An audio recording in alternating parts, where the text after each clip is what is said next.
भारतीय हवाई दलामध्ये स्क्वॉड्रन लीडर या वरिष्ठ पदावरती कार्यरत असणारे विजयकुमार ज्ञानेश्वर झेंडे यांच्यावरती होती दिवे या त्यांच्या मूळ गावी शासकीय इतमामात अंतिम संस्कार करण्यात आले। गावी सुट्टीवर आलेले विजयकुमार यांचे काल डेंग्यूच्या आजाराने आकस्मिक निधन झाले होते।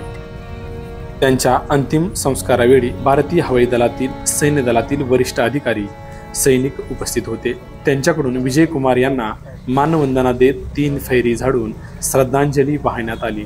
यावेळी सेवानिवृत्त संधी अधिकारी संभाजीराव झेंडे, पुरंदरच्या उपविभागीय अधिकारी वर्षा लांडगे, तहसीलदार विक्रम राजपूत, सासवडचे पोलीस निरीक्षक ऋषिकेश अधिकारी, सोमेश्वर सहकारी साखर कारखान्याचे उपाध्यक्ष बाळासाहेब कामते, राहुल शेवाळे, दिलीप वाल्हेकर, पुरंदर तालुका पत्रकार संघाचे अध्यक्ष योगेश कामते यांच्यासह माजी सैनिक संघटनेचे सभासद यांनी पुष्पचक्र व पुष्प वाहून श्रद्धांजली वाहिली। यावेळी हजारोंचा जनसमुदाय उपस्थित होता। विजयकुमार यांनी आपली देशसेवा बजावत असताना भारत रशिया युद्ध सरावात भारताचे प्रतिनिधित्व केले होते। तसेच कोरोना काळात इंडोनेशिया येथून ऑक्सिजन आणण्याची महत्त्वपूर्ण जबाबदारी त्यांनी पार पाडली होती। विजयकुमार हे सुट्टीवर आले असता त्यांना डेंग्यूची लागण झाली। यामध्येच त्यांचे निधन झाले। त्यांच्या पाठीमागे त्यांचे आई वडील, पत्नी, भाऊ, बहीण, चुलते असा परिवार आहे। त्यांचे वडील ज्ञानेश्वर झेंडे हे पोलीस खात्यात उपविभागीय अधिकारी म्हणून निवृत्त झालेले आहेत। पुरंदरच्या या सुपुत्रास शेवटची मानवंदना देण्यासाठी तसेच श्रद्धांजली वाहण्यासाठी पुरंदर तालुक्यातील हजारोचा जनसमुदाय उपस्थित राहिला होता।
कोऑर्डिनेटर गैरसरकारी अनिल कुमार जानाला घेऊन